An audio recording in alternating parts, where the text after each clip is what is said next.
Yasmine et Louis ont trouvé le métier qui leur correspond. Louis vient de graduer du programme de technique en soins infirmiers et Yasmine en génie informatique. Qu'ont-ils en commun? Ils ont tous les deux choisi des métiers qu'on associe généralement au genre opposé. Et pour cette raison, ils risquent de faire face à certaines barrières sur le marché du travail. Dès leur entrée sur le marché du travail, les amis de Louis pourraient se moquer de son emploi considéré comme plus féminin et les collègues de Yasmine pourront être envieux et croire qu'elle a été embauchée non pas parce qu'elle était compétente, mais parce que les employeurs ont un quota homme-femme à respecter. Yasmine pourrait avoir de la difficulté à accéder à des postes de gestion, alors que Louis, en choisissant une carrière traditionnellement féminine, pourrait être moins bien rémunéré que s'il avait choisi un métier typiquement masculin.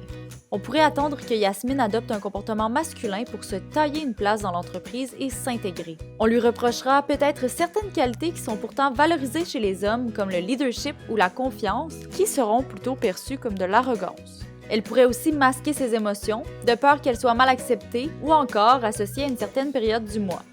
Quant à Louis, ses collègues vont peut-être célébrer ses qualités empathiques avec surprise et son entourage pourrait remettre en question sa virilité.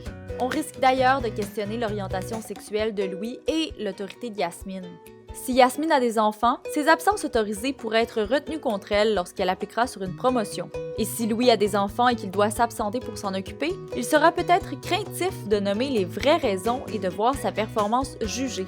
Ce ne sont que quelques exemples des obstacles auxquels pourraient faire face des gens comme Yasmine et Louis au travail et à la maison. Ou peut-être même vous, si vous choisissez un métier dans un domaine non traditionnel. Mais comment remédier à ces obstacles sur le marché du travail pour arriver à créer un environnement de travail plus ouvert, plus sain et surtout plus équitable? Malheureusement, il n'est pas possible de détruire du jour au lendemain les inégalités de genre. Mais on peut commencer en discutant de ces barrières et en prenant conscience de leur existence. Si, comme Yasmine ou Louis, tu as choisi une carrière non traditionnelle, sache qu'il y a des ressources pour t'aider à faciliter ton entrée sur le marché du travail. Par exemple, sur Academos, tu peux discuter avec des mentors qui ont vécu une situation similaire à la tienne et qui pourront te conseiller en fonction de leur expérience et de leur apprentissage.